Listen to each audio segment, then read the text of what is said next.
अङ्गम् हरेः पुलकभूषणमाश्रयन्ती भृङ्गाङ्गनेव मुकुलाभरणम् तमालम् अङ्गीकृताखिल विभूतिरपाङ्गलीला माङ्गल्यदास्तु मम मङ्गलदेवतायाः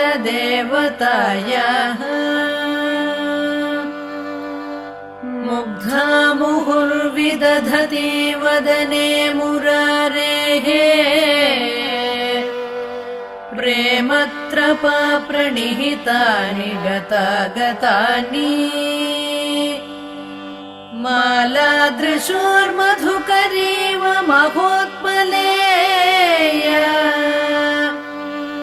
सा मे श्रियम् दिशतु सागरसम्भवायाः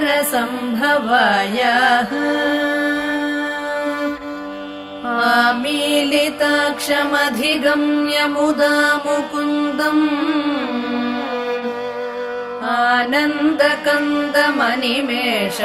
आनन्दकन्दमनिमेषमनङ्गतन्त्रम्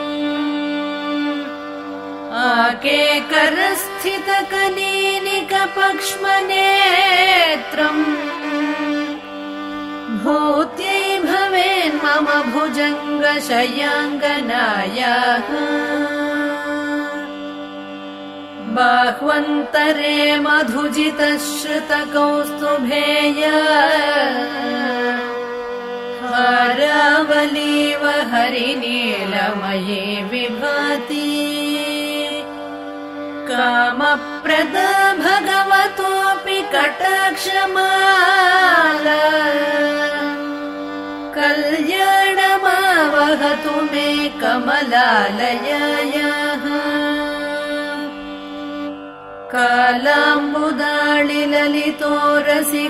कालाम्बुदाळिललितोरसिकैटभारेः धाराधरे स्फुरति या तटिदङ्गनेव मातुः समस्तजगतां महनीयमूर्तिः भद्राणि मे दिशतु भार्गवनन्दनायाः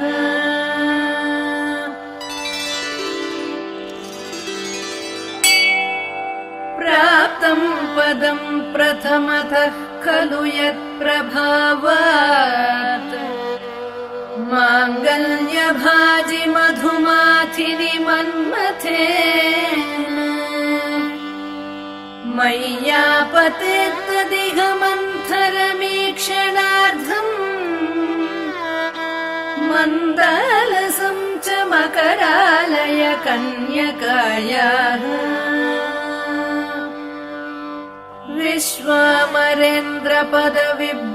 विश्वामरेन्द्रपदविभ्रमदानदक्षम्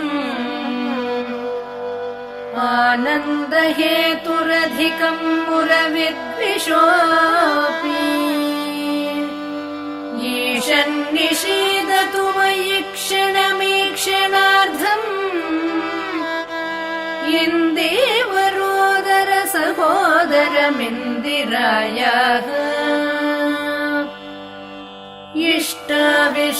इष्टाविशिष्टमतयोऽपि यया दयार्द्र दृष्ट्या त्रिविष्टपपदम् सुलभम् लभन्ते दृष्टिः प्रहृष्टकमलोदरदीप्तिरिष्टा पुष्टिम् कृषीष्ट मम पुष्करविष्टरायाः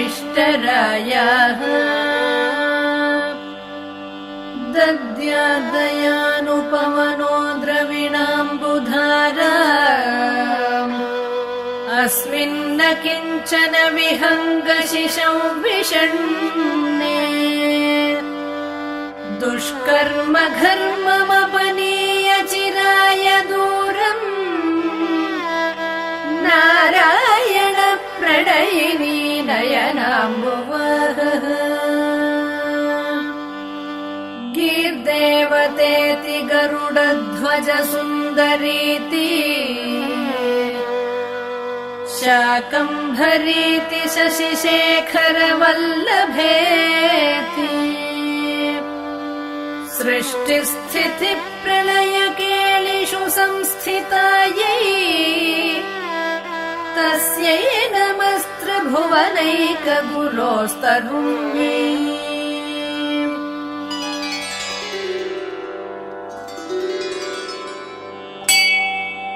श्रुत्यै नमोऽस्तु शुभकर्मफलप्रसूत्यै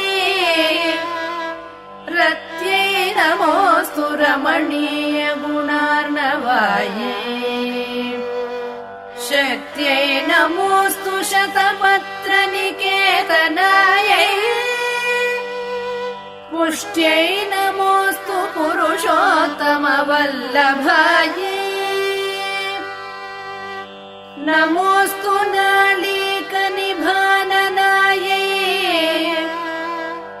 नमोऽस्तु दुग्धोदधिजन्मभूम्यै नमोऽस्तु सोमामृतसोदरायै नमोऽस्तु नारायणवल्लभायै नमोऽस्तु हेमाम्बुजपीठिकायै नमोऽस्तु भूमण्डलनायिकायै नमोऽस्तु देवादिदयापरायै नमोऽस्तु शार्ङ्गायुधवल्लभायै नमोऽस्तु देव्यै भृगुनन्दनायै नमोऽस्तु विष्णोरुरसिस्थितायै नमोऽस्तु लक्ष्मीकमलालयायै नमोऽस्तु दामोदरवल्लभायै नमोऽस्तु कान्त्यै कमलेक्षणायै नमोऽस्तु भूत्यै भुवनप्रसूत्यै नमोऽस्तु देवादिभिरर्चितायै नमोऽस्तु नन्दात्मजवल्लभायै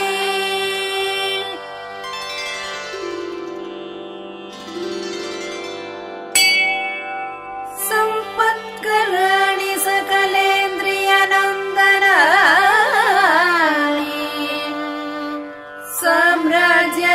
साम्राज्यदानविभवानि सरोरुहाक्षि त्वद्वन्दनानि दुरिताहरणोद्यतानि मामेव मातरनिशं कलयन्तु मन्ये यत्कटाक्षसमुपासना विधिः सेवकस्य सकलार्थसम्पदः सन्तनोति वचनाङ्गमानसैः त्वां मुरारिहृदयेश्वरीं भजे सरसिजनिलये सरोजहस्ते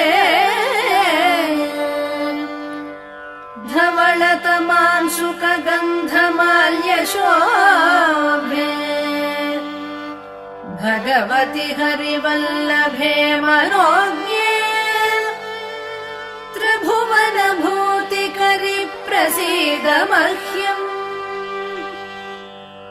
दिग्हस्तिभिः कनककुम्भमुखावसृष्ट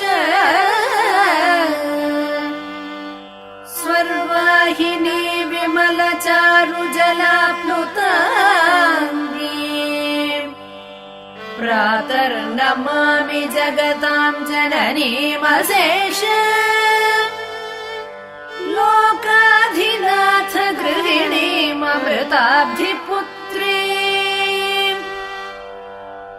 कमले कमलाक्षवल्लभे त्वम्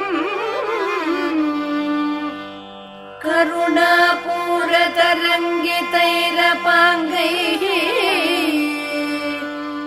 अवलोकय मामकिञ्चनानाम् प्रथमं पात्रमकृत्रिमं दयायाः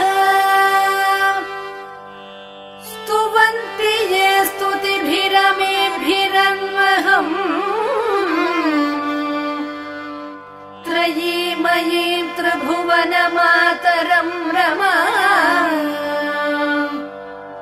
गुणाधिका गुरुतर भाग्यभाजिनो भवन्ति ते भुवि बुध भाविताशयाः